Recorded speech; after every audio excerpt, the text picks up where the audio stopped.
Hello and welcome to 1111 with Kirsty Olive.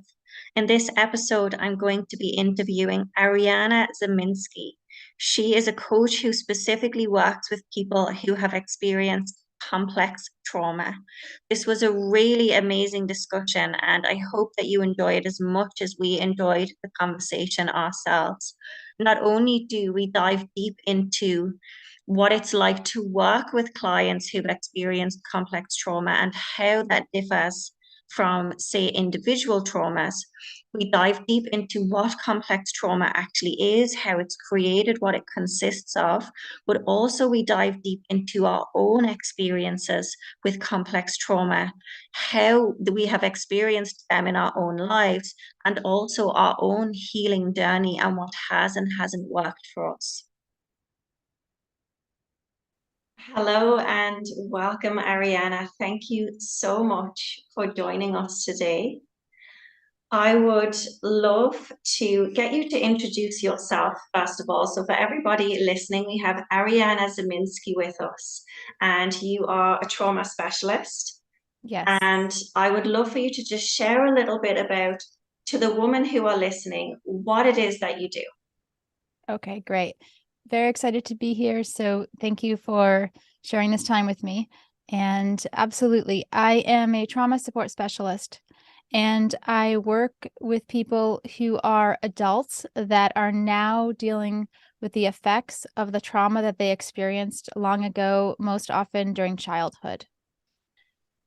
We deal with things that are coming up that are emotional and hold you back from doing what you want to do in life. So things like anxieties, depression, fears that seem to come out of nowhere, and then reactions that you may have in a certain situation that feels really out of proportion. So sometimes we call those triggers or activating events, but somebody says something specific that shouldn't be an issue at all, and you have some kind of a reaction where you get very angry or you shut down or you start crying, and it becomes difficult to keep living your life because these things they seem to come up more frequently and more intensely, and they're not going away. And these are often signs of complex trauma, which is from childhood. Yeah. I'm really interested to know. So, when working with complex trauma in particular, what are the differences for you as a kind of provider of this service? What are the differences for you in terms of working with complex trauma and working with, say, more recent trauma or trauma from Mhm. like a singular event or adulthood rather than that long Yes. trauma you were talking about? There's actually quite a significant difference.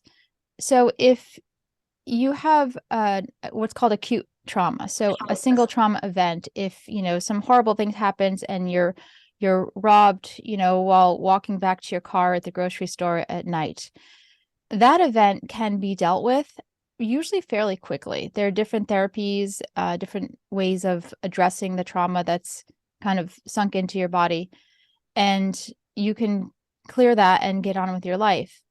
The trauma that happened during childhood is often what we call small t trauma, or smaller events. So perhaps as a child you were ignored, or your parents spoke to you in dismissive ways, saying your feelings don't matter, or your your wants and needs don't matter, or they didn't take care of you the way that you actually needed. Perhaps they didn't cuddle with you or read you a bedtime story or tuck you in at night. A lot of these things we don't even see as an issue, but they build up and they become significant when we're older. So it's a different approach. It's a very different approach to treating complex trauma, because you need to think there's more of it in you, so to speak. It's part of your system. It's part of how your body was created growing up. It's part of your nervous system, which is where the effects of trauma basically live. Yeah. When you're an adult and you have a single event, it's usually a lot easier to deal with, a lot Yeah. more quicker. As you're saying that, I'm thinking as well, say an event that happens as an adult in a singular event, you're more likely to remember that and to know what that is and where this trauma is coming from. Whereas the complex trauma, there's probably a lot of those events that you don't Mhm. actually remember or even know that happened. Exactly. And generally speaking, before the age of 3, you're not going to have any type of memory because the brain doesn't store memory that young. But what's interesting is your body and your nervous system will remember things from back then.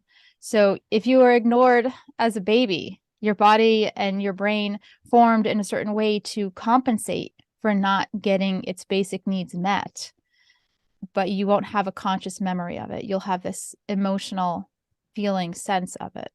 Yeah, absolutely. And I mean, your body responds even if you're not aware of what's happening. And that's often why, I mean, I know in my own experience, that is what led to me having a breakdown and panic attacks in Mm. my early 20s.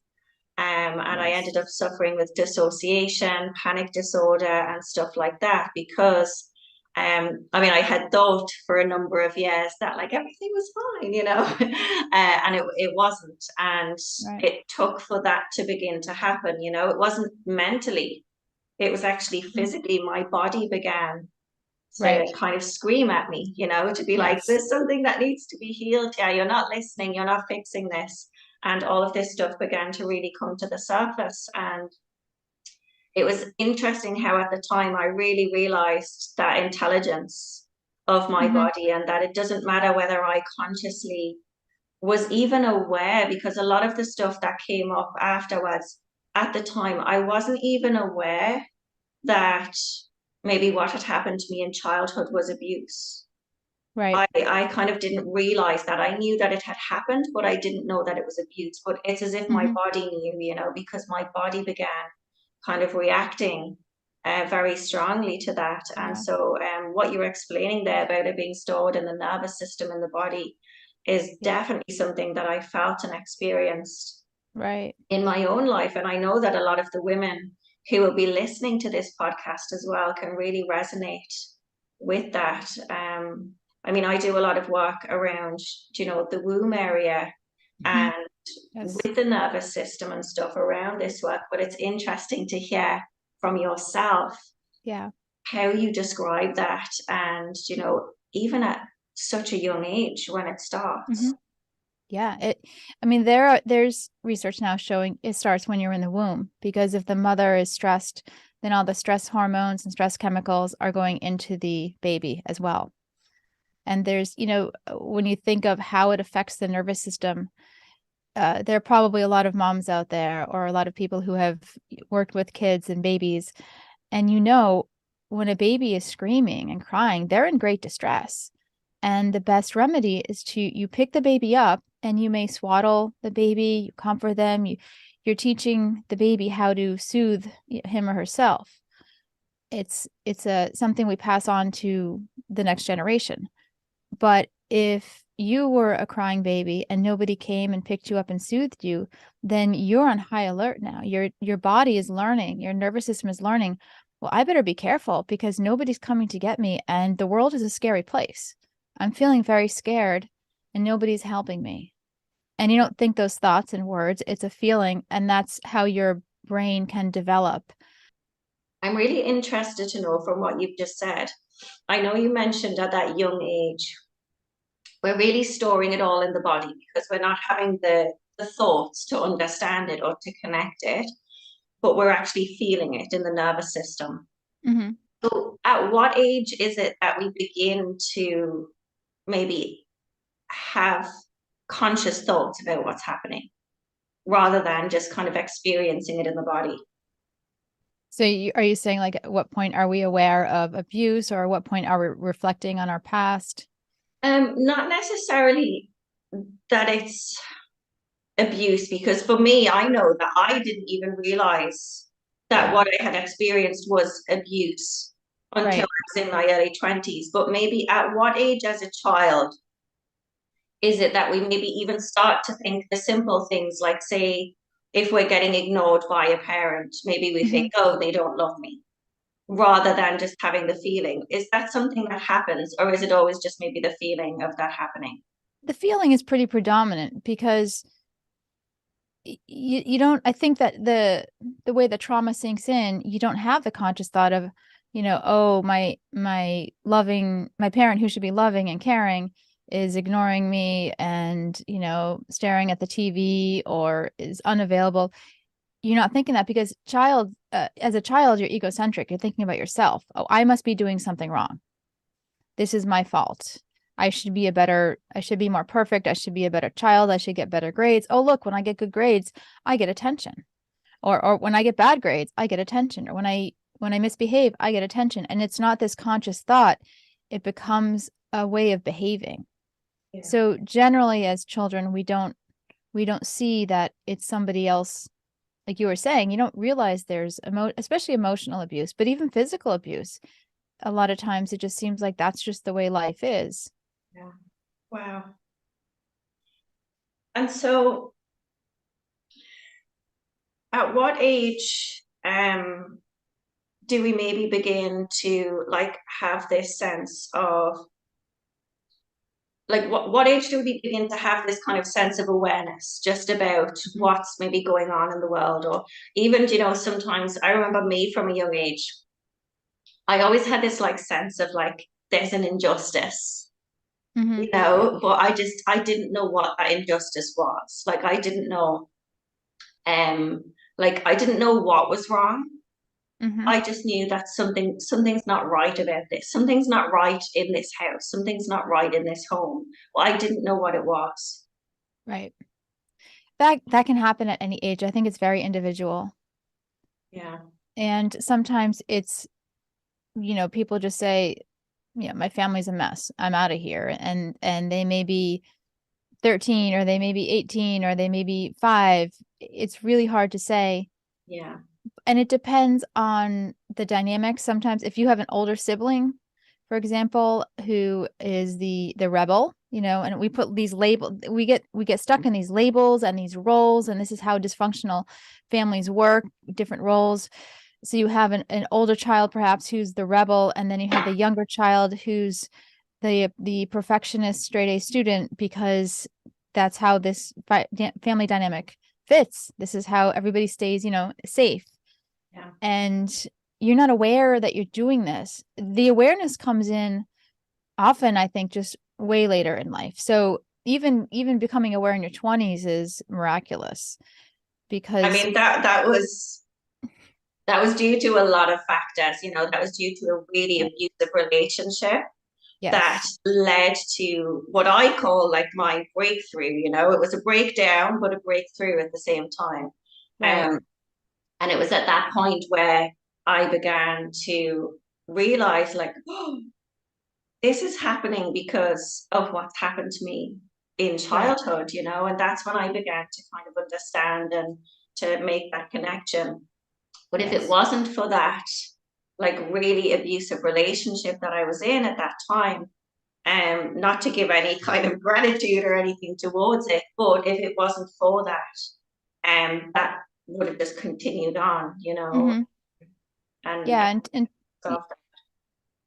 yeah, it can continue until there's some type of breaking point or a breakdown, and or somebody just realizes enough. I don't want these. Why am I having panic attacks? Or why is this relationship failing? Why am I, constantly losing my cool as a mom when all I want to do is be the best mom and love my children? Why is that so difficult? Why and am do I you, so overwhelmed? you find in your line of work from the people that you talk to, because I know obviously my situation was maybe a bit more extreme, Mhm. and I mean, I had a complete mental breakdown. I was diagnosed with CPTSD, panic disorder, agoraphobia, dissociation, and I was in my early 20s. I was in a foreign country on my own without any family. I was disconnected from Mhm. my family. And so I remember like having those exact thoughts that you just said, like something has to change here. I will not tolerate this. This will not be my life, was Mhm. the kind of reoccurring thought I kept having. I was like, I'm 21 years old. I'm not letting this be the rest of my life. I have to radically kind of change.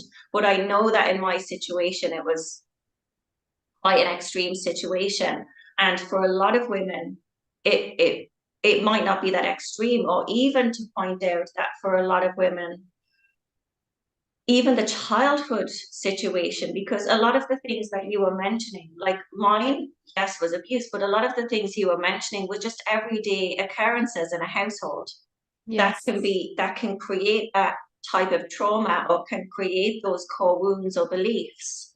But they're Right. not always like intentional, they're not always abusive, they're not always malicious or nasty. Mhm. It's just things that could happen in a household where maybe one parent is very busy working in an office all the time, so is very tired when they get home and they don't have time for the Mhm. child. And if this repeats, Right.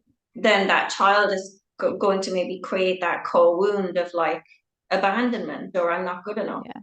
Yes. And a lot of times, so what you're describing there, the parents can have the best of intentions. They can think they're doing a great job parenting. And it can also be part of the current parenting culture of the time. Yeah. You know, back when I was growing up, it was very common for, I think for the dads to feel like, well, my role is to earn money, not to hang out with my kids. Absolutely. And so that's normalized. And we were the latchkey generation where a lot of times both parents were working. The children would come home from school by yourself and you're on your own until 5 or 6 o'clock at night. And depending on what your need is, so everybody's different. So for some kids growing up, that might be like, I'm cool, this is great. And others might say, and it's again, it's not like you're saying this consciously, like I need my parents around, but the nervous system needs that, the mind needs that, the soul needs that nurturing.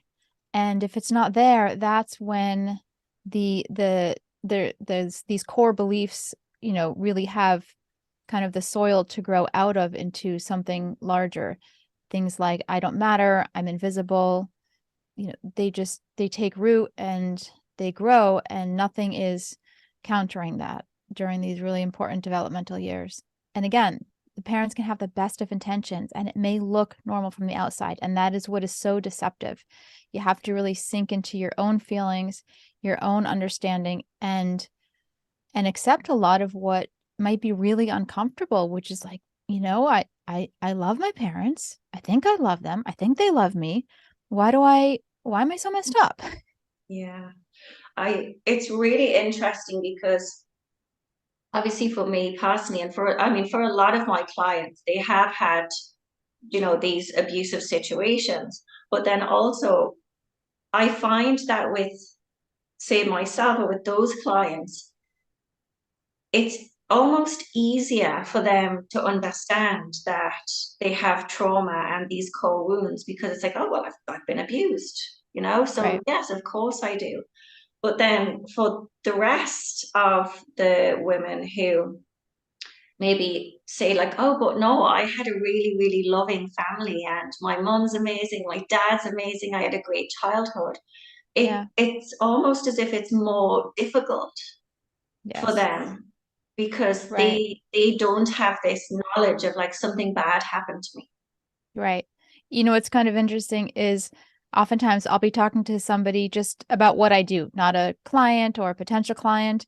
And they say, what do you do exactly? And I describe complex trauma and childhood and all of that. And they say, oh, they say, well, now you've got me thinking, maybe I've got some of that. And it's because their childhood didn't look abusive from the outside, but if there's neglect or actual abandonment, then it can have those emotional scars on the inside. Yeah. And I'd love to hear from you as well on because this is something that I find that I have difficulty explaining this. Mhm. So I'd love to know how you would explain or talk about this. But obviously it's not, I mean, the way that we will react to it or experience it as an adult, maybe the depth of those core wounds or beliefs doesn't necessarily correlate to the level of the trauma or abuse. So what I found is that there's some women who maybe have had a really abusive, traumatic childhood, but Mhm. they've maybe handled it differently to somebody who maybe thinks, oh no, I had a great childhood, I don't have any trauma, but they may be not handling it. I don't want Right. to say as well because I don't want to put that maybe on them, but do you know what I'm trying to say? Yes. Yeah. Yeah, I'd love to know from you on that because I find I know what I'm saying in my head, but I can't Yeah. get it out. Well, it's very individual is what it comes down to. And it speaks to the nature versus nurture discussion as well. Trauma is imprinted in the nervous system as far as the complex trauma that you experienced in childhood and affects you as an adult. The reason why you react as an adult, like you were saying, panic attacks, dissociation, those are all nervous system responses. They're actually trying to keep you safe, and those are learned responses from childhood. That's how your nervous system is, and that's how it developed in the environment that you grew up in. If you had a different nervous system growing up in the same environment, you would have a different reaction. If you had some kind of incredibly resilient nervous system and you could bounce back from the different traumas you experienced, then in your early 20s, you might have walked into a relationship, said, hey, this is abusive. I recognize this. And your body would have, it would have calmed down. It would have said, okay, this isn't rational. I'm out of here, versus the way that your nervous system was shaped. And that's an extreme example. Typically, most of us have nervous systems that are impressionable, right, when we're growing up. But depending on how resilient, how sensitive a nervous system is. I find, for example, I'm pretty sure I fall into the highly sensitive person category, which means my nervous system is kind of high key. It's sensitive. And growing up in an environment where I didn't get all of the attention that I needed, it was very it was traumatizing to my nervous system. But to somebody else, it might not have had that effect if their nervous system were different. I I'm glad I asked you that question now because that makes perfect sense. And it actually brings up another question for me. So, do you think that there could be, for example, if there is a child who maybe has at least one parent in the household Mm-hmm. who can maybe regulate with them and connect with them, Yes. even if they're experiencing maybe, trauma or abuse or situations elsewhere, do you think the fact that they have like one solid parent that can help them to regulate and work with their own experience, their own nervous system in a healthy way as a child, do you think that that could have a really big Oh, impact yes. on, I absolutely. That's a fact. yeah, And when it comes to healing, it's the same thing. You need one solid, grounded person. What's happening when you're healing is your nervous system is attuning to the other person's nervous system. They can handle your level of distress. And so when your distress comes up, your nervous system, your eyes, your body, you're seeing the other person being calm, and your nervous system is like, oh, I don't have to freak out about this. Okay, that's okay. So when that happens as a child, in my situation, my parents were very dysregulated. So they were shut down or over anxious, over emotional. I did not have emotional stability from them. However, I had a grandparent, a grandmother, and she was what I call, she was the one who saved me emotionally. She was the emotional heart of my childhood. And she was the one who picked me up. I have pictures of her holding me when I was a baby. I remember sitting on her lap. She sang me stories at bedtime. She did all of those maternal things. She just had this really big heart. And my parents just weren't capable of that, no matter how much they tried and how much they wanted to. She was. And that is my one person. And this is not just my experience. This is also in, you take a parenting class, you look in the attachment parenting books, and it all comes down to a child needs one adult figure that they can strongly attach to, who will allow them to develop, as much as they can, considering all the other variables around them. It will help them stay safe and grounded. so it doesn't necessarily have to be a parent for that connect. Absolutely not. No, it can even be somebody outside of the family. It just happened to be my grandmother, but it could be if there's a neighbor and you're always at your neighbor's house and they become like your second mom or something like that. These are people that we really rely on emotionally. And then the nervous system, right on that subconscious level, this is, again, trauma is stored in the nervous system. We see, okay, we're safe here. We're always looking for safety. The nervous system, we need to know it's a safe world. And somebody who can share that with us allows us to feel safer. And so, maybe kind of moving up to like dealing with this as an adult who's maybe becoming aware of these things.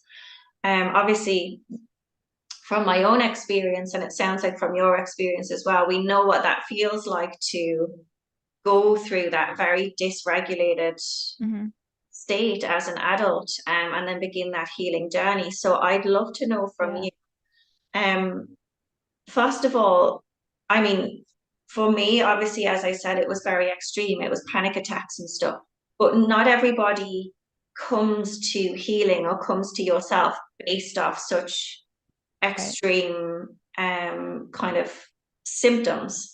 So what is it like? What are things maybe that when people come to you, is it just kind of everyday things that they're dealing with, and then you help them to understand that there's deeper layers Yeah. of that?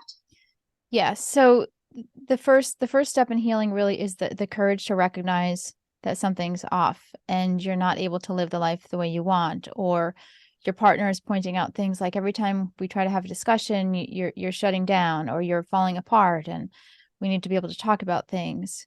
Or like I said, you might notice like overreacting, as a parent and trying to figure out, what do I do? So the first step really is saying something's off. And like you said, you had more extreme examples, but we know when something's not quite right. I mean, I can remember thinking, why am I so broken? And I'm sitting on the stairs in the middle of the night crying, and I'm like, I don't think other people do this. What's wrong with me?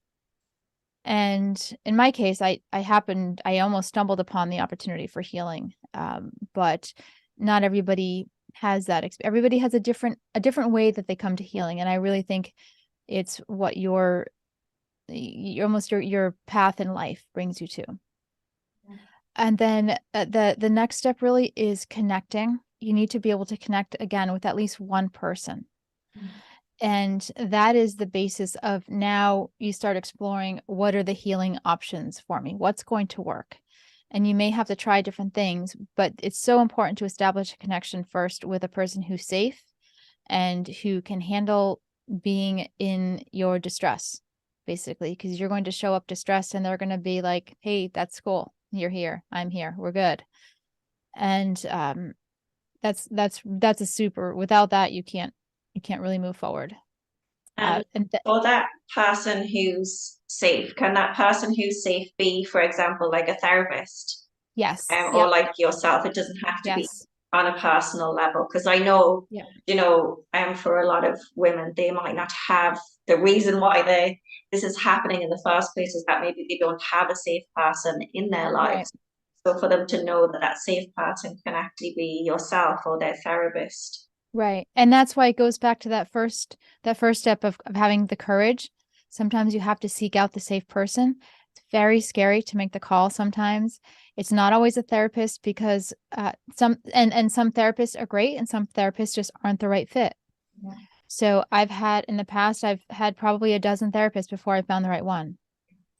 And everybody offers a little something, but there was really only one that had what I needed. Yeah. And it's very personal, but that's the basis of starting. Yeah. And I think what's really important as well, and I love that we're having this discussion, because I do think it's really important for anybody who is like seeking out therapy or healing or anything like that. For me, one thing that I found, because I wasn't aware of any of this at the time, and so I didn't realize that maybe some of the therapists that I was trying, it, they maybe didn't understand as much about complex trauma Mhm. as what I needed. But I didn't Right. know that at the time. So I think us having this discussion is really powerful, because then people might realize like, oh, this is why it's not working for me, or this is why, and this is what I need to do. Maybe I need to look at somebody who can help me with complex trauma rather Yes. than just what I'm experiencing right now in the moment. Yes, because and it's very common for therapists not to understand, or not to be trained to understand, I should say, about what complex trauma is, and how it kind of presents in adulthood, and what the corresponding childhood looked like, or what the nuances of that are. And in my case, the therapist that I've ultimately found healing with, that's basically one of his expertise. So my childhood made perfect sense to him, in the sense of, this is where trauma comes from. Wow. And one thing as well that I'd like to ask you about, because so for any women who maybe are like initiating this process at the moment, or they're Yes. finding the courage to reach out to somebody, I remember in the beginning for me, so when I first started going to a therapist, and I was recommended to go to her by somebody, actually a colleague in my work, it took a long time for me to feel like this room is my safe space and Mm-hmm. this therapist is my safe person. Like that was quite a long and painful journey for me to get to that point. And Yeah. I will admit that for the first even few months, I hated being there. I Yeah. hated being in that room. I hated having these conversations. I even hated her sometimes, because I'd be like, she's making me react, or she's making me say things that I don't want to say. And so it took a long time for me to actually feel safe with her, which I'm realizing now is kind of a bit of a problem, because if Yes. we need somebody to be our safe person so that we can heal, but we are reacting so strongly that we struggle to feel safe, and that's a long Mm-hmm. process. How can anybody that's listening, how can they kind of get there or get through that? Yeah. I'm guessing it's probably the same way that you might have done it, which is, there's this little voice in your head that says, I'm scared, but I'm going to do it anyways, because I need this. So basically, when I was in the thick of healing for my work, uh, the work that I did on healing, every drive to my therapist's office, I was sweating and probably crying a little bit, or a lot, and just knowing, I'm going back into the lion's den, but I have to do this. I'm going back into the lion's den, but I have to do this. And I could see incremental improvements, little, just very little, one at a time. And that was another sign that I was doing something right, versus other therapists where I wasn't seeing that type of improvement. And the ones that are going to challenge you just a little bit, that's what's going to help you, whether it's a therapist, or someone like me doing trauma support, or whatever type of, healer you find. It has to challenge you slightly, I think, or it's just, you're just kind of finding relief in the moment, but maybe not doing the deep work that will last a lifetime. Oh yeah, absolutely. I mean, I remember from my experiences that there was days I'd be, sitting in therapy, and I'd be like really projecting onto my therapist, because she was a woman, and my childhood experiences were with my mother. So I Hmm. was really kind of projecting a lot onto my therapist. But I remember that, she definitely did challenge me. And I love the way you described it. Like it feels like going into the lion's den sometimes, Yes. and I remember kind of going into therapy, and for a long time I would stare at my knee. I'd Mhm. never look at her face. I'd never even look in her direction. I'd just talk to my knee for the entire time. And I remember kind of there was kind of one period in particular where she was kind of trying to get me to admit that I was angry, but I was like this kind of soft and gentle, like, no, I would never be angry. And I remember kind of leaving a few times and asking myself, like, is she trying to antagonize me in there, like what's actually happening? And like Yeah. really kind of thinking about it. And eventually, there was a time where I did get angry and I was like, well, yeah, I am angry. And she was like, and I like then it was at that point that I realized kind of what had been happening. But Mm-hmm.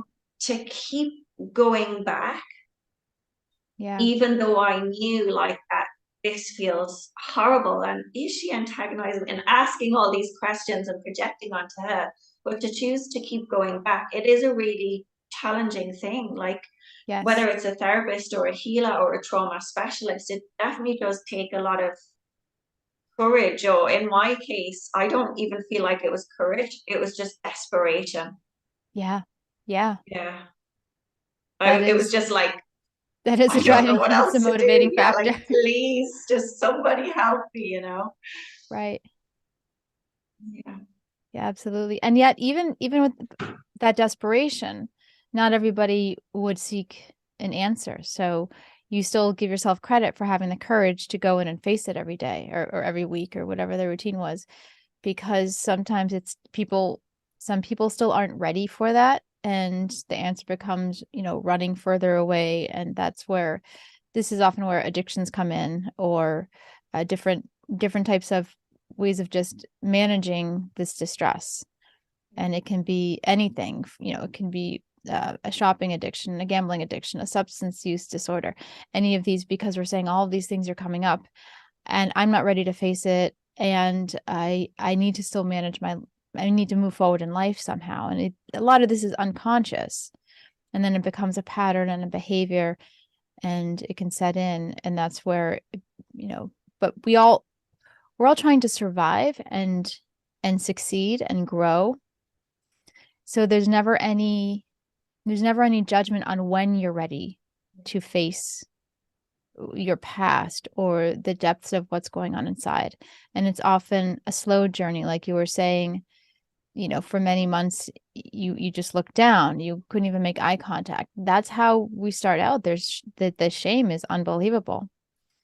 So to go in and face it, it is courage. That's what takes you there. It can be desperation, but also the courage to say, I need to heal and not try to run or avoid. Yeah. Or once the therapy starts or the healing work starts, to continue with it and go back. Something that's kind of coming to mind for me as we're discussing this, and it really ties in with what you were talking about, the nervous system, and with my own experience, is the saying, you have to feel it to heal it.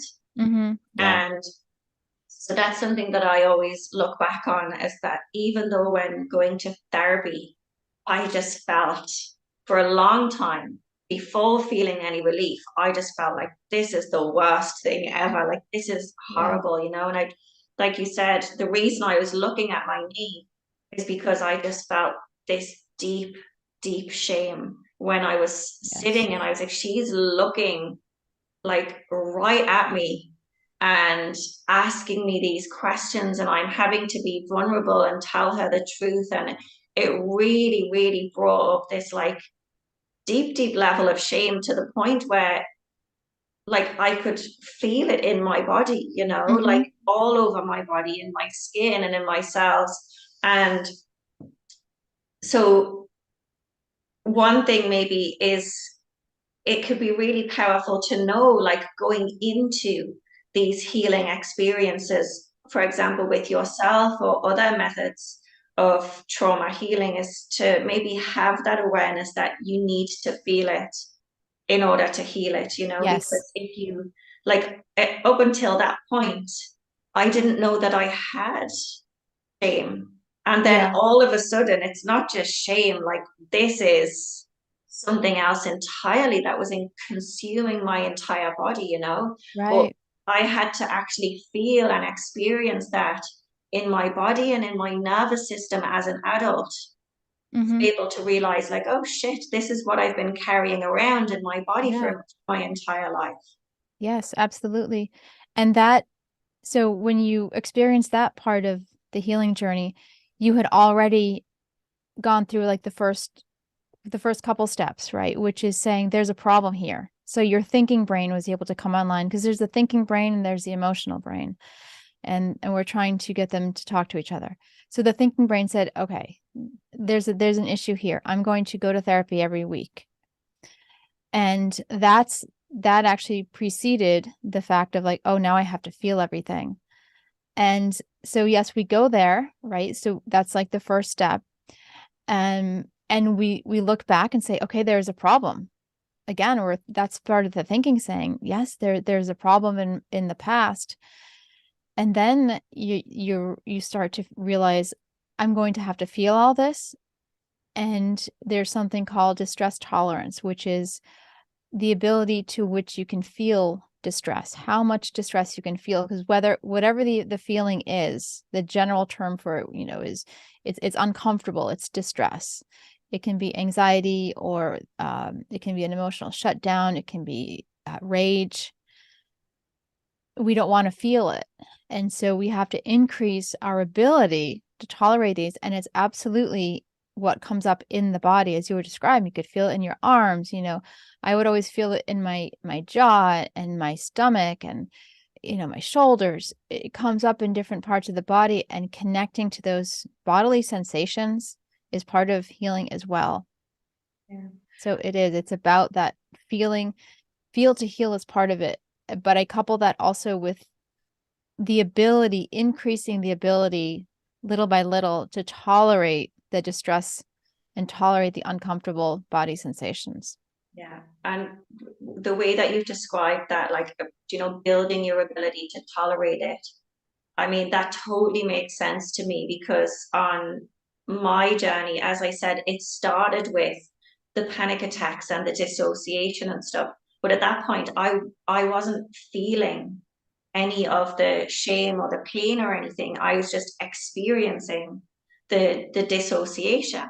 Mm-hmm. And the dissociation got so bad that, I mean, there was a point where I was even like waking up in the middle of the night, like scratching things, Mm-hmm. as if like to bring some sensation into my fingertips, because my full body felt just like this out of body experience all of the time. And so I was Yeah. unconsciously like just kind of scraping at things to be like, am I here? Am I in my body? Like, can I feel in my fingertips?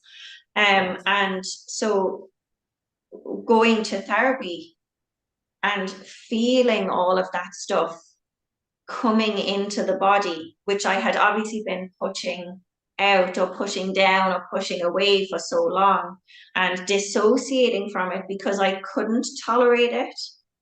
Yep. And Yes. then through the therapy, I was able to begin to tolerate and to feel that again and to experience that again, which sounds pretty horrendous. Mm-hmm. But It is. Yeah. it obviously was very healing for me. And now I'm able to feel like not only the depth of bad emotions, or what we'd call or think of as bad emotions, but also all of the beautiful emotions that I had also been Absolutely. pushing away from experiencing as well. Yeah. So my experience of what you're describing is, the emotions coming out. I came to, after a while, I came to call it emotional vomiting in slow motion, because if you're sick and you throw up, you feel better after, but the actual process of throwing up is awful. It's no fun.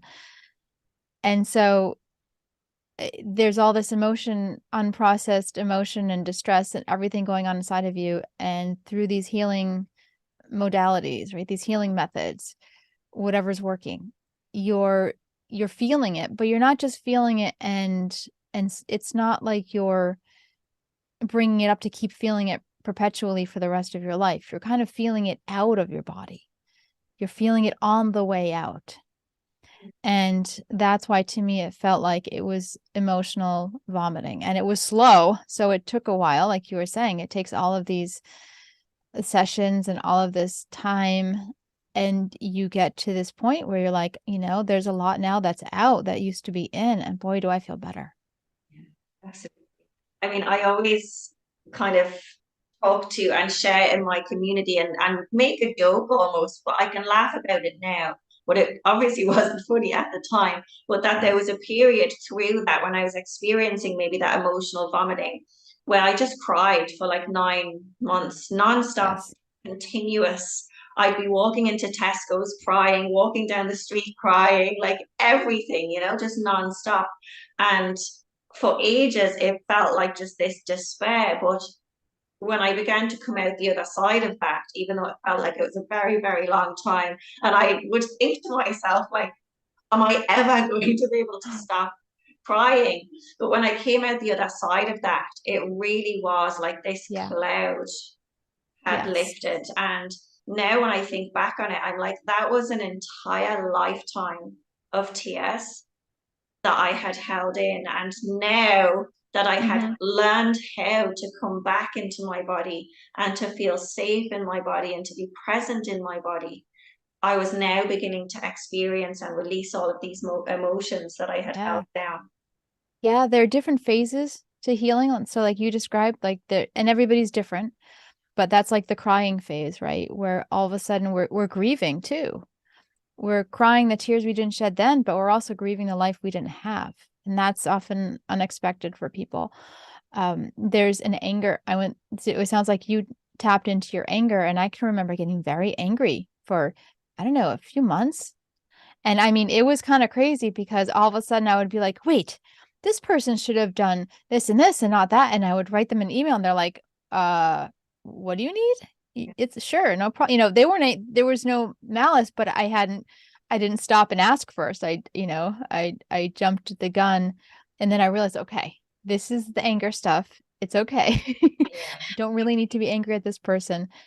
This is still, I'm still processing out my own anger, but it was, I had to learn how to use anger. Yeah. I And mean, I that's what it think was. especially, I mean, I don't know about yourself, but for me, my work is just primarily working with women.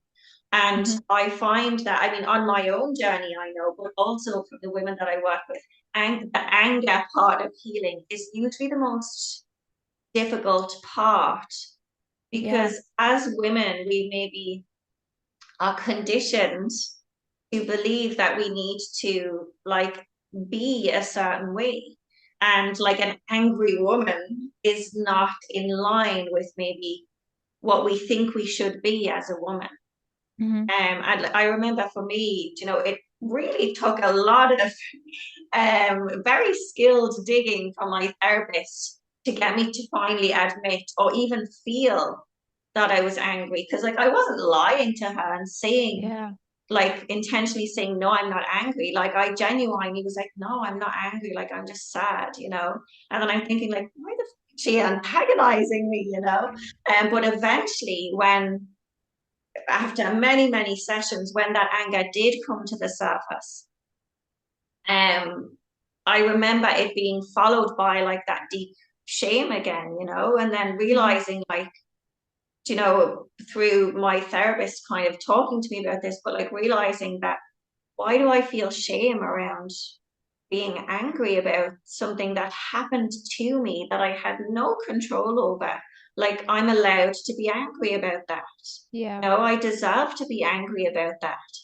And there's nothing wrong with that. There's nothing unladylike about that. For me, I think it was very much a sense of feeling like maybe by like showing my anger that I wasn't in control Yeah. or I was Yes. like losing control, which was a big, big fear for me. So I'd love to know maybe what can you say around that for any women who Hmm. maybe are experiencing that same thing with anger, maybe like an unwillingness, or maybe even just they don't know what to do with their anger. Right. They don't know when they feel angry, they just don't know, like, oh, what do I do now? So they maybe shut it Right. down. Right. Another thing that can come up with anger too is if you have abandonment issues, you're afraid if you get angry, you'll be abandoned. So there's a lot intertwined with anger. And it's I think one of the most important things is having a safe place to express your anger, just to talk about it. And again, that's where having a safe person is oftentimes the place to go to. When I was going through anger, my own anger, I just remember like playing music about, just, I don't know what to call it, self-righteousness, or, just anyone who was saying, you did me wrong, I'm out of here, kind of a thing, or to feel it. So to feel the anger, if you're not comfortable putting it out in the world, sit with it yourself, express it yourself. So what another step is in the healing process, and you probably have experienced this too, is self-expression. Yeah. And again, that's different for everybody. It can be art, it can be writing, it can be dancing, it can be, you know, hiking. It can be there are different forms of self-expression, and it's not the type of thing where you're trying to run away from your feelings. It's an expression of the feelings as you work through them, and a very self-aware expression. So I'm listening, my experience of going through anger was tuning into this music and just really feeling it. And I'm a dancer too. I like to, I mean, not professionally or anything, but I love to dance. So I'm dancing to this music. There's nobody else around. I don't need to go. I can't go back in time and tell the people that I'm angry at that, my mother was mentally ill, so I couldn't tell her, Mom, I'm mad at you. And my dad was far away, and they're both completely disconnected. So you feel like with anger, you want to make things just. You want justice, but it's not about them. It's about your relationship with your anger, what's beneath it, and slowly getting comfortable with it, because it's going to bring up exactly like you were saying. It doesn't align with your identity of how women should behave. Or in my case, it was more, if I'm angry, I'll be abandoned. And it was very scary to feel anger. And then as you get comfortable feeling it, you start to realize how you can use it. So anger comes up in a healthy way when somebody has crossed a boundary. The purpose of anger is then, or one of the purposes of anger is say, okay, somebody crossed a boundary. I don't like it. That's not cool. And you say what you think to yourself, what should the boundary be? And then you explain to the other person what it should be in a manner that's not from dysregulated anger. Yeah.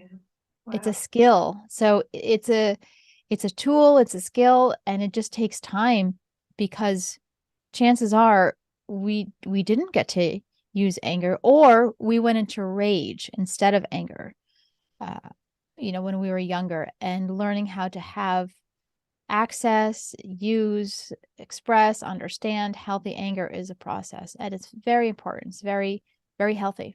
Yeah, and it's, I mean, so powerful as well. I mean, hearing you say that makes me, think like, why isn't this something that we are taught in school, like how to deal with and connect to and to process and to use our anger in the right way, because I remember, and it was when you said that turns into rage, I remember being quite young and maybe around like 8 to 10 years. And I mean, I didn't have anyone I didn't have a safe person, Mhm. and I was experiencing what was anger and then rage, which now I recognize that, but for a long time I kind of didn't realize, but I didn't know what to do when I'd be feeling that way. And so I would often wait until the house was empty and I'd storm around the house, stamping my feet and screaming and like banging on the walls and stamping my feet. And Yeah. so I was labeled as like an ADHD Hmm. problem child, Right. because I would like go into these fits of rage and I'd start screaming and banging on the walls. But I was feeling, obviously, as a child who doesn't understand, feeling so angry about what was happening to me, but not having any safe place to express that. There was nobody to tell. There was nothing could be done.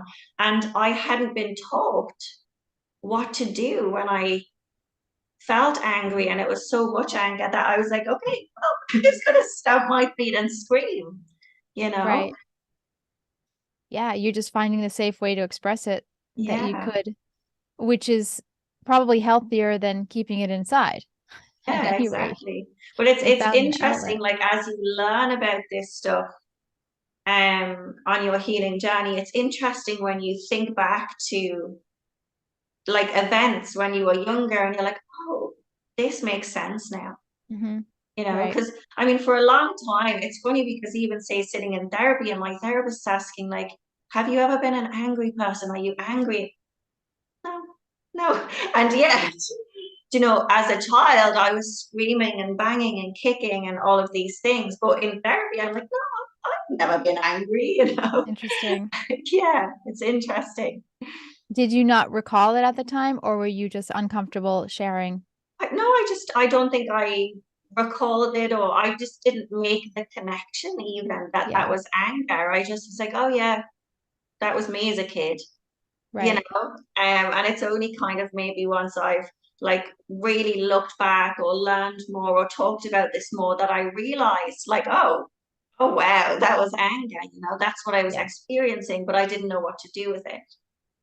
right. And it's interesting Absolutely. that because I always found it's interesting that, and I don't think people who haven't experienced what I'm saying can really understand, but the fact that you can like not realize that something is like maybe abusive, or even that something like it's totally obvious that kicking and banging walls and screaming at the top of your lungs is anger.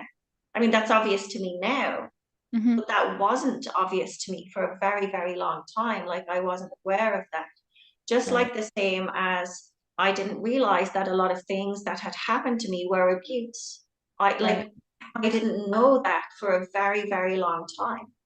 And Yeah. I think that it's something that, I mean, I remember thinking maybe when I was in my teens or something, like, why do women stay in abusive relationships? Like, why can't Hmm. they just leave? Like, now I understand that, but at the time I didn't. And I think it's really interesting and really important for any women listening to know that Yeah. as you grow on your healing journey, you will understand things Hmm. that have happened in your past in a different way, and you will continue to grow and to learn deeper truths about Right. things. It's almost like a journey of like uncovering and understanding at a deeper level.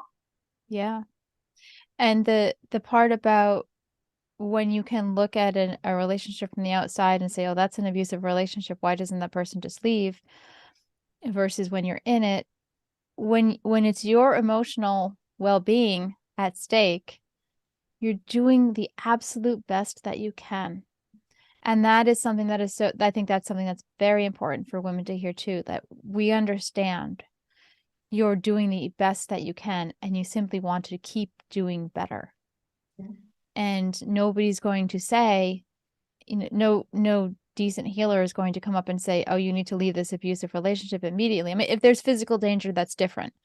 But if it's an emotionally abusive or emotionally imperfect situation, it's not that. I guess what I'm trying to say is it's a journey, like you're saying, to come to that place of realization and understanding of what is emotionally healthy and what is not emotionally healthy. And to get that realization and then to say, oh, now I have the strength to leave an emotionally unhealthy situation. That's really the growth. Yeah, But to not let the shame of being in an imperfect situation keep you from getting the help and moving forward, what's going to help you grow, because the shame is can be such a showstopper. absolutely. I mean, and I can totally understand why and how that shame could be a showstopper, because of like people like the old me prior Hmm. to those realizations who aren't aware and don't understand and say things like, "Oh, why doesn't she just leave?" You know, Right. because I mean, of course, I would never say or think something like that now that I understand it. Right. But back then, I was just like, why did she not leave? And there's obviously a lot of people out there who maybe don't understand it and do think that way. But what's important for anybody listening to know is that there is even more people out there who do understand. Hmm. Yes. And And those are the yes. people to connect with. Right. And to have the self-compassion, Yeah. that it's okay that I'm doing the best that I can do. Yeah. And that's just what I'm going to do is the best that I can do. And I really love that because I think for a lot of women who maybe been in that situation, or even in terms of not necessarily abuse, but for example, chronic pain or chronic illness in the body, Hmm. a lot of women who I work with, and again, something I've experienced myself is, why didn't I leave sooner? Or Hmm. why didn't I fix this problem sooner? Or why can't I like get up and just force myself to do these things? Or Right. why can't I get to the gym today? Like when my body is in agony, like why Yeah. can't I just force myself to do these things? Or like even why isn't my body cooperating with me? And I think that's where, like you were saying, the self-compassion is Hmm. really, really important, and recognizing that Yes. you're doing the best that you can in each, Yeah. and to not Yeah. compare yourself to these expectations of what you think you should be Correct. doing in that moment. Right. Because everybody deals with things in different ways. Everybody is at a different stage in their processing journey and their healing Hmm. journey. And so it's not fair to compare yourself, and Right. it's fair to put these unrealistic expectations on yourself of like how quickly you should heal. Right. Yeah. They're slow is the new fast. That's the motto in healing. And the other thing when it comes to things like you were saying, why can't I go to the gym today or why can't I do this today? It intertwines with self-compassion. And when you're determined to heal, and this is part of what I do when I work with people, is identifying what are the things that really work well for you. So some people will say, I should go to the gym, but the gym just it doesn't click with them. Yeah. And other people, they're like, I love going to the gym. I don't know why I don't go.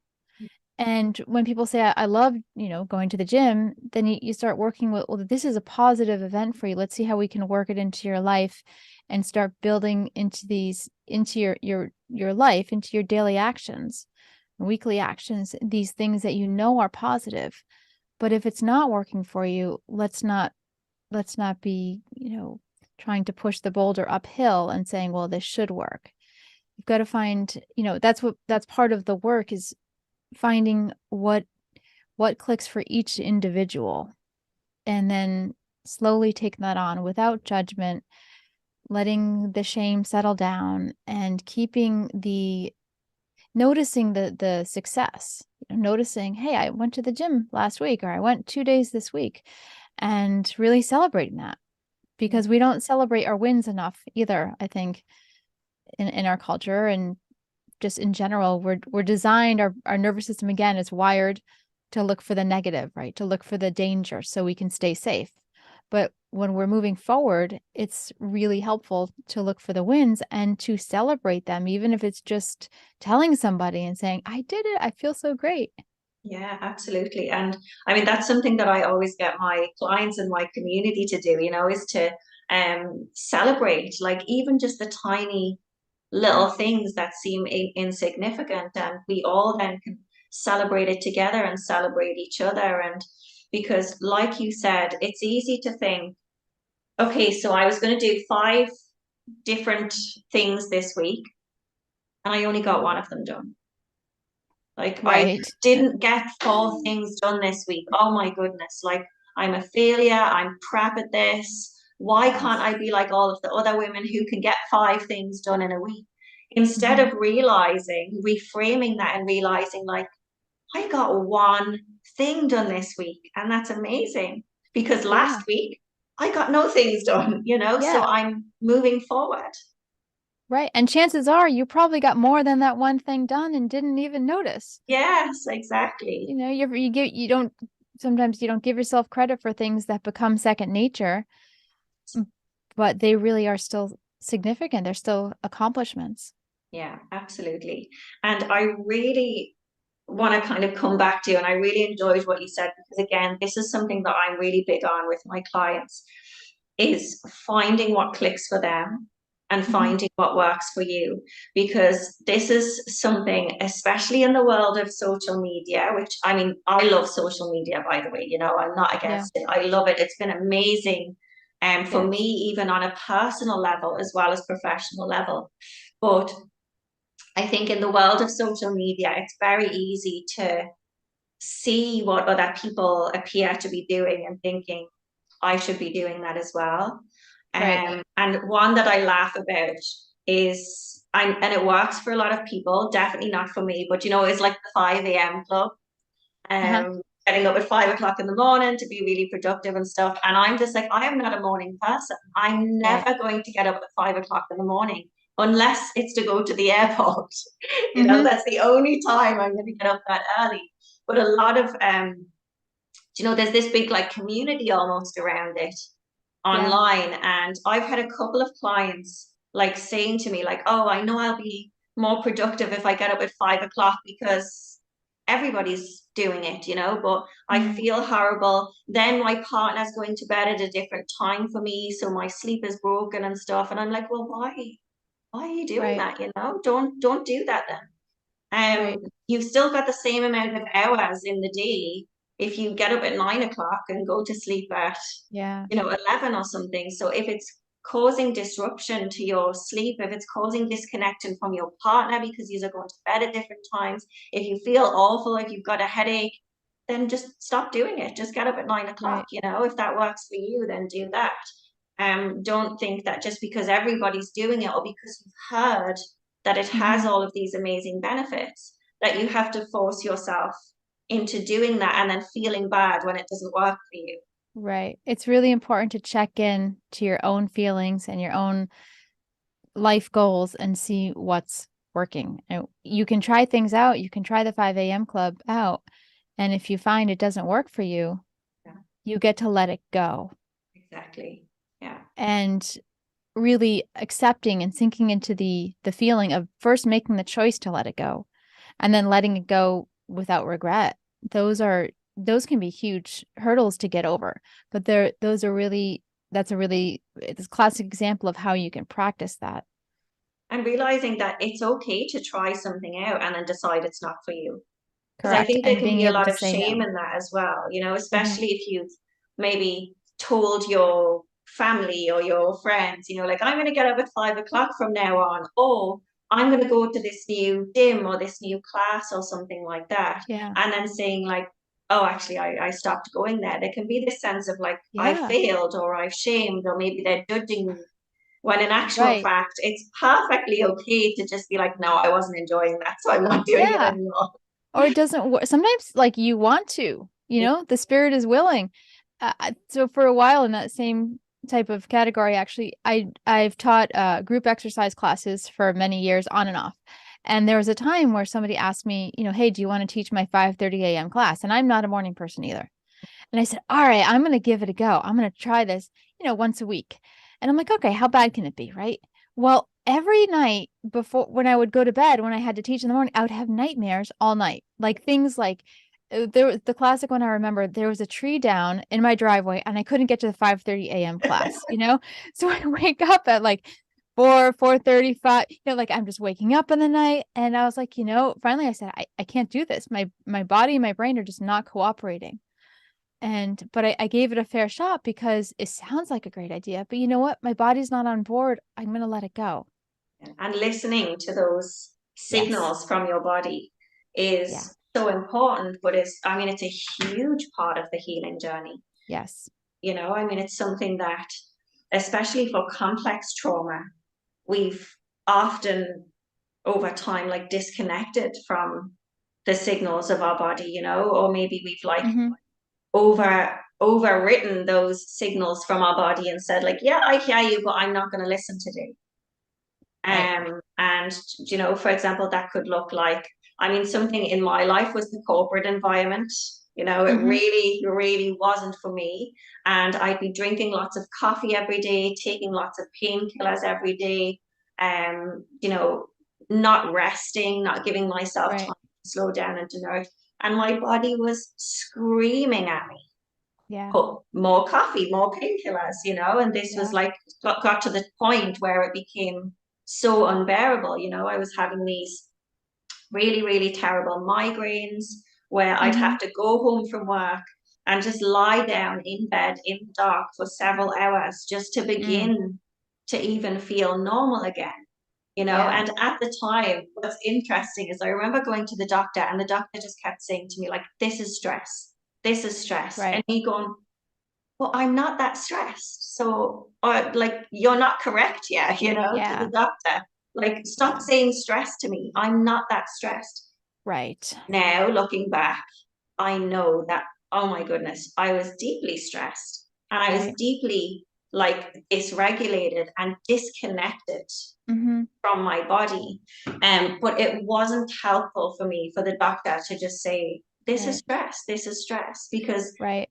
it almost made me feel like he's not believing what I'm telling him, or he's maybe discrediting what I'm telling him. Whereas now I Right. understand, but at the time it wasn't helpful. Yeah. So the medical community in general, and I worked in online medical education for a few years as well, and I met with physicians all the time. And what I found interesting is we had in our medical education content, we actually had an entire section on trauma-informed care. And this is because, generally speaking, physicians are not trained on how to be a trauma-informed practitioner. Again, this is a product of the culture because we are talking about people who are incredibly motivated to help people heal, right? This is their life mission. And these people are, I mean, everyone I met, they're so passionate about helping people get better.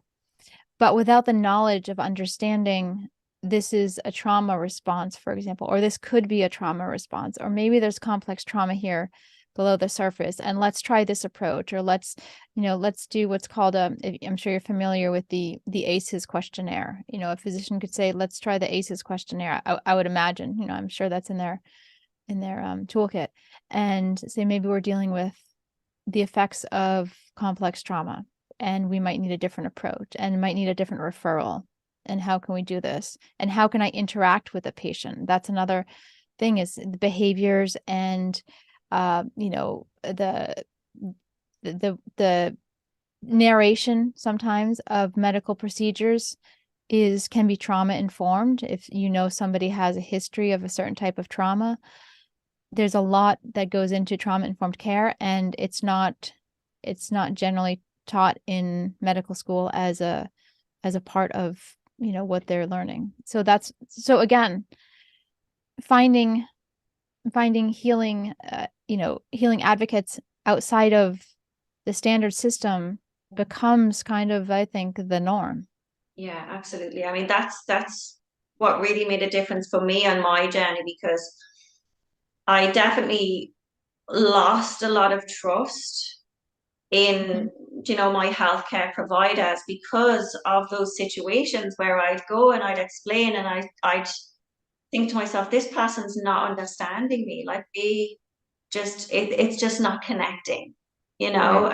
and maybe the advice or the solutions that they're giving me, like, they don't really understand what's happening to me right now. They don't understand how deep this goes or the level of it. Or, I mean, even for example, I remember when I first had the courage to go to the doctor and tell them about my panic attacks and dissociation, because that was a really big step for me. I was really fearful of, I thought they were going to lock me up and throw away the key. I Right. thought, oh my goodness, if I go to the doctors and tell them what is happening to me, I'm Hmm. going to get put into a hospital. And then they're going to like force medicate me. I had told myself these elaborate stories of what was going to happen. And but Yeah. eventually I ended up at the doctor's, and first of all, he said, like, look, what you're experiencing is panic attacks, what you're experiencing is dissociation. Like, don't Hmm. worry, you're not crazy. So that was really powerful for me to be like, Yeah. thank God, first of Right. all, that like he's telling me this is okay. Like it's I mean not normal, but it's common, it's not some Right. crazy thing. Like I think it is. But then his kind of he said to me, okay, I'm gonna give you some medication to take. And you can take this home. It's going to take a couple of weeks for it to have an effect and stuff. And like as soon as he said that to me, I just something inside of me was like, well, he's not going to ask me about Mm. what I've been through. Right. I was like, Exactly. he's giving me this and sending me home, Yeah. but I need to tell somebody. Yeah. Like I need somebody to validate and to listen Right. to my experience. Like I don't think this medication is the solution that I need right now. I need somebody Hmm. to listen to me and to say, like, yeah, what happened to you is bad. Yeah. And that for me, unfortunately, because I know obviously like healthcare providers and GPs, they are amazing in one Right. respect, but then like you said, they're not getting taught trauma informed Correct. approaches. They're not getting taught how to deal with somebody who's experienced complex trauma. And so, what can happen from that, which definitely happened to me, is it can create this lack of trust Hmm. in Right. going to the doctors, even and in the healthcare system, Right. And because it's they're not. It's like they're not understanding. it's a valid lack of trust because you're not being seen or heard, and what you're seeking beyond, the a solution, so to speak, is to be seen and heard because you weren't as a child, and we generally need that as human beings anyway. But definitely when we're dealing with the effects of the past, coming up in the present. And like, is there a particular reason why, like to your knowledge? I know this is a big question I'm asking, Okay. but like, why isn't trauma informed care or approaches, like, why is that not common in in practice, in any Right. type of practice where you're working with people? Like, why isn't that the norm? Is it I that we're so I still Yeah. understanding complex trauma, or So I think this is entirely my opinion. So I'll say that first. But I think it's multifaceted. For one thing, we like to be a quick fix society. You yeah. have a panic attack, here's medication that will help. Another thing is unpacking complex trauma, going to the root cause. It's very complicated. It takes a very long time. And there's not a lot of, you're not, so if you're treating something with a drug, a prescription medication, you have pharmaceuticals that are making money off of it, that are motivated to keep making prescription drugs. But if you're saying, I want to deal with my complex trauma organically, nobody's going to make $1 million off of that. It's So kind of those, it's kind of disheartening that you're not like kind of told of, like, you have to find out that there is another approach on your own. mhm, Like the yeah, doctor won't explain to you that there actually is another approach, but it'll take longer. And right, you have to find what works for you. You have to experiment and explore, and you have to right, connect with the kind of people in the trauma informed space. yeah, But you're not even kind of told or made aware that there's other options. You have to find that out on your own, which I think is very yeah, yeah. That is the reality of it. Is you kind of have to poke around till you find the right thing, and then there's figuring out what the right thing is and who the right person is to work with, and all of that. And the other thing I wanted to add too, regarding, why aren't we doing more about complex trauma? We're just like really scratching the surface and understanding it. So we now know that complex trauma is kind of coded in the nervous system. And that's a fairly new understanding. We can do brain scans now that can show types of, emotional overreactivity, for example. You can see that if you do a brain scan, and you can understand this is what came out of, a traumatic childhood. You can do a before and an after scan. And after doing whatever the healing method is, you can say, this is what my brain looks like now. So we didn't always have that. And so it takes time to switch from the old way of doing things, which was basically just talk therapy, if there's stuff and medication, to the new way, which is we can work with the body, with the nervous system, with the whole person's, with their belief systems and how their worldview and how their learning style, what all of these different things. These are the things that part of what I do when I work with people is going through these different aspects of who you are. So it takes time and it takes extra energy. And that's why I think people are hesitant to go and recommend that and say, well, I know you're having panic attacks. You should go to therapy for 3 years and you'll feel better. Or here's a prescription. Yeah, yeah. And something that I've been thinking on recently in relation to this, what we're talking about, I'd love to know what you think, is that almost what we are going through with this. So that experience of, up until this point, it's just like give them a pill because that's a quick fix. To Mhm. me, that almost kind of reflects the healing cycle within our own lives, and that maybe this point that we are at collectively now of like, just give them a pill, that's a quick fix, is just survival. Yes, it It's like is. just surviving. Like, this is a quick fix. It'll help Yes. you to survive. It'll help you to get through the day. It'll help you Right. to not feel like that. Whereas maybe we're beginning, as we understand more about complex trauma and as the world Mhm. grows and develops, maybe we're beginning to emerge from that like survival mode collectively from past trauma.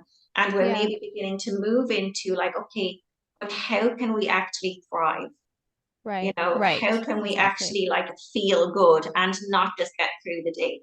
Right. And That then is maybe true. that's what kind of where more complex trauma and trauma informed approaches are beginning to really open up and be explored. Mhm.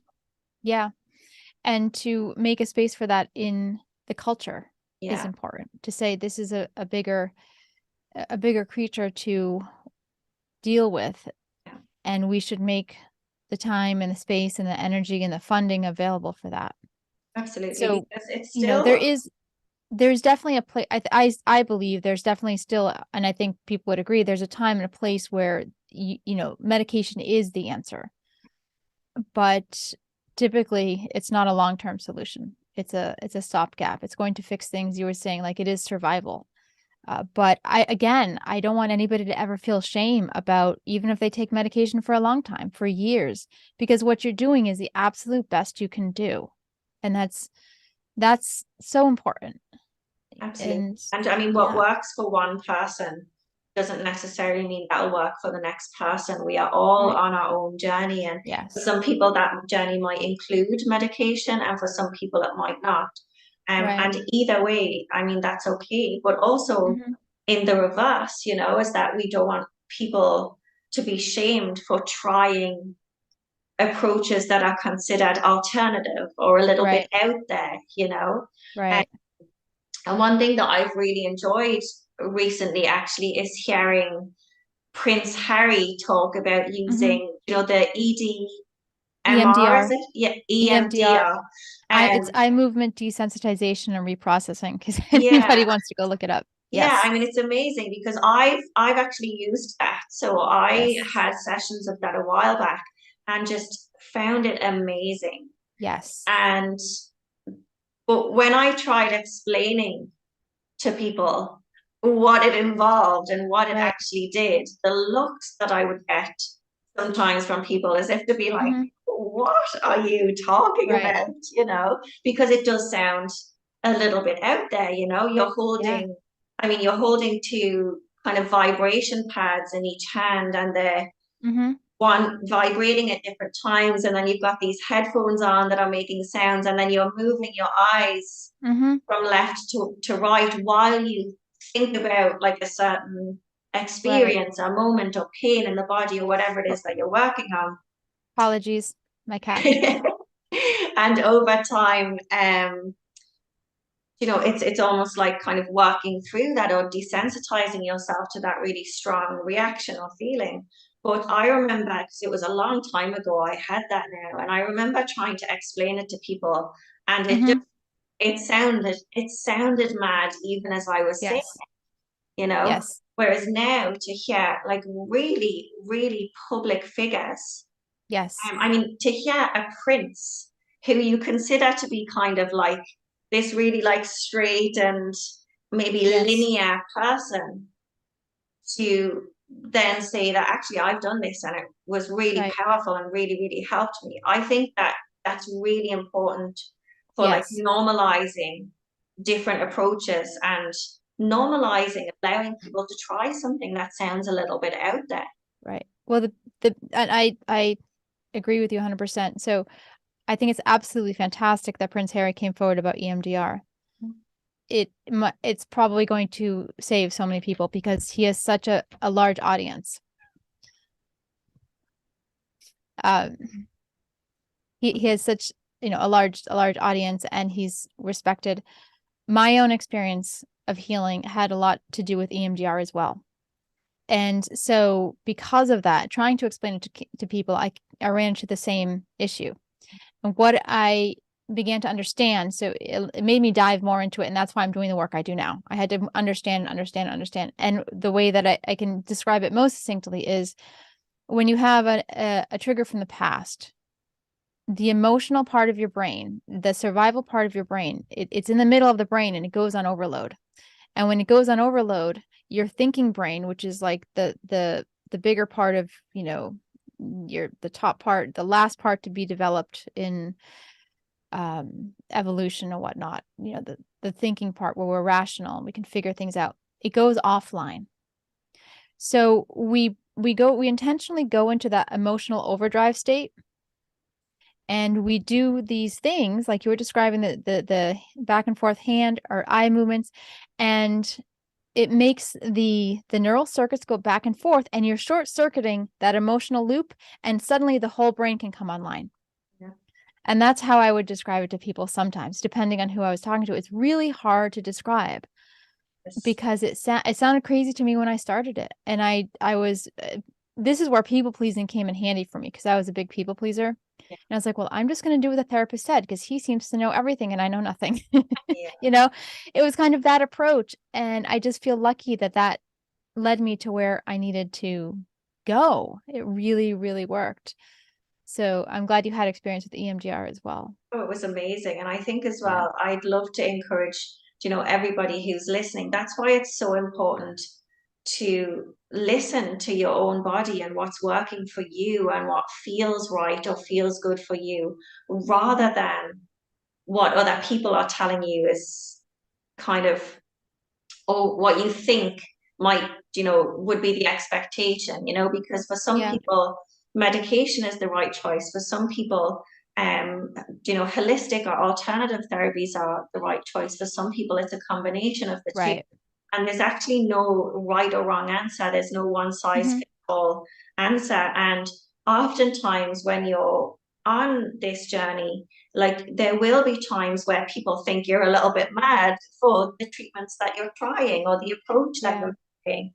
And that's perfectly okay, as long as that's what feels right for you, or that's what you um Right. trust, or that's what you even just want to try and want to experience, then that's Yeah. okay. Yeah. And having perspective on everything is really helpful. So one of the things when you're trying things out, you don't always know, well, how does this fit into the big picture? And the beauty of working with anybody who's done just, a large quantity of healing work, however that happened, they're able to give perspective, say, yes, this is this is kind of how it all fits together, and this is where this can come in, and this is where that piece can come in.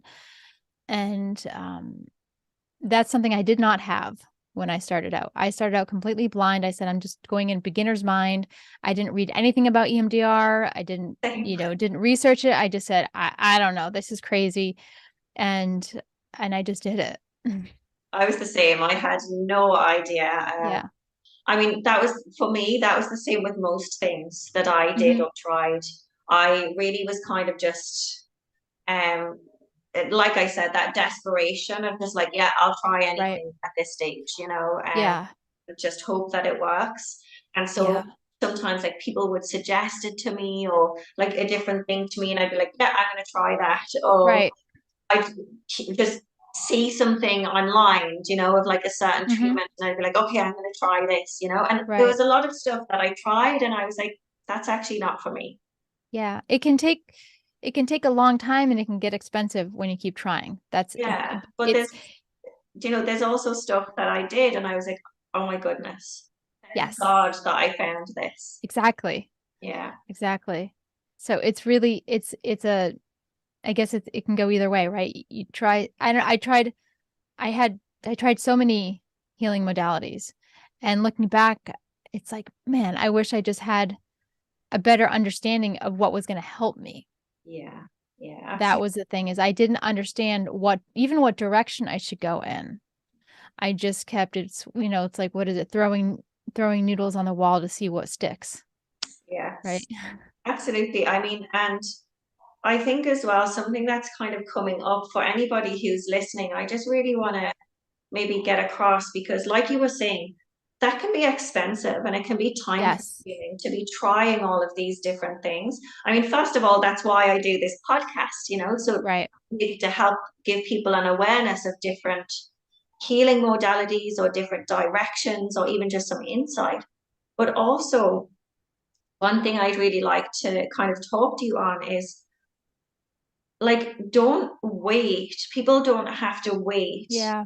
until they are like healed, Hmm.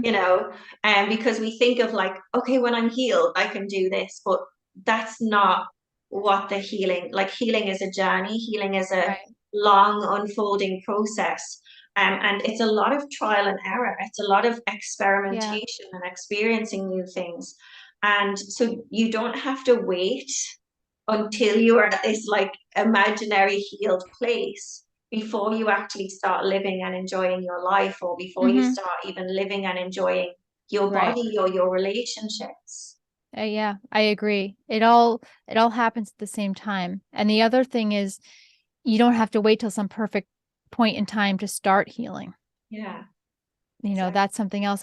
There's a lot of the sense of, well, all my ducks have to be lined up in a row, and I have to have exactly the right amount of time and the right amount of space, and I can't be too busy with this or that. And it's more of, this is, if you can do this while life is hectic, Yeah, then you can do this all the time.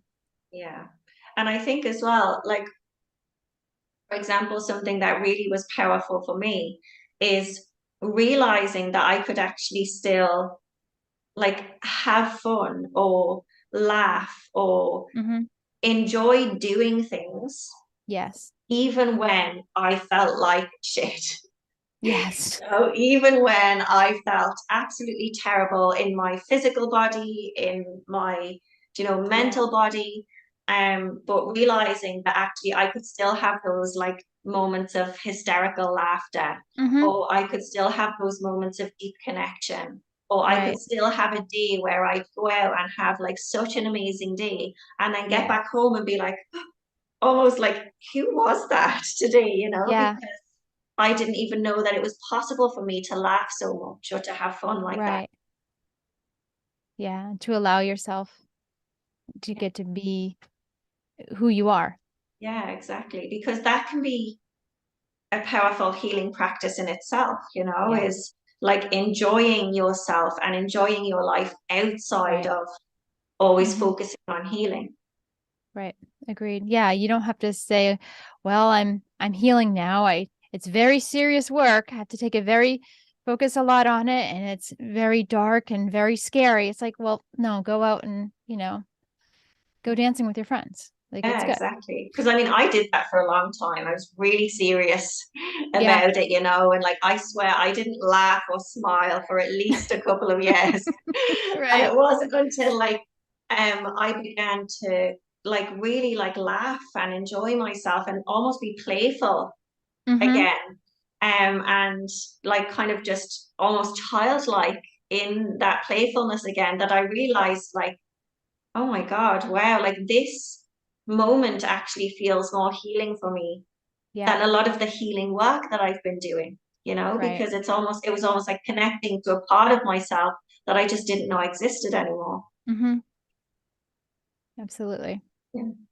So I would love to, and this has been absolutely amazing. And I'm sure that the women who are listening are going to want to connect with you further. Yes. So first of all, I know that you have an offering that you'd like to share with the listeners. So can you start off by sharing that offering and just telling them a little bit about Sure.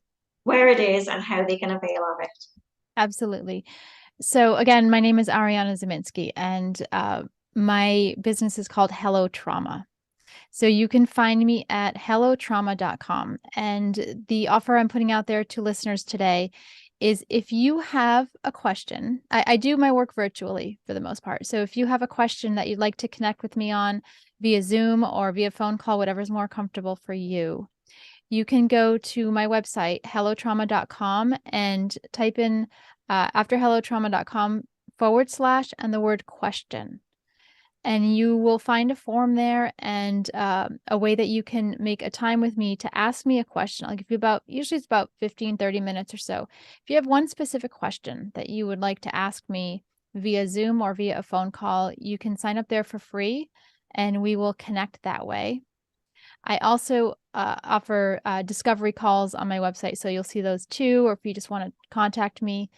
But if you have one specific thing, you say, this is just burning and I really want to know. And, I heard all these other things that they talked about, but this thing wasn't covered and I want to ask, then you have that opportunity. Amazing. Thank you so much. And then for anybody who would just like to follow or connect with you Mhm. or see more about you and your work, where can they find you? That is, again, my website leads to it all. So hellotrauma.com, you'll find all of the links to my socials on the bottom of the website, the little icons. And I post pretty frequently on Instagram. I'm also on TikTok and Facebook. I have a Facebook page for Hello Trauma as well, where I post videos and information also.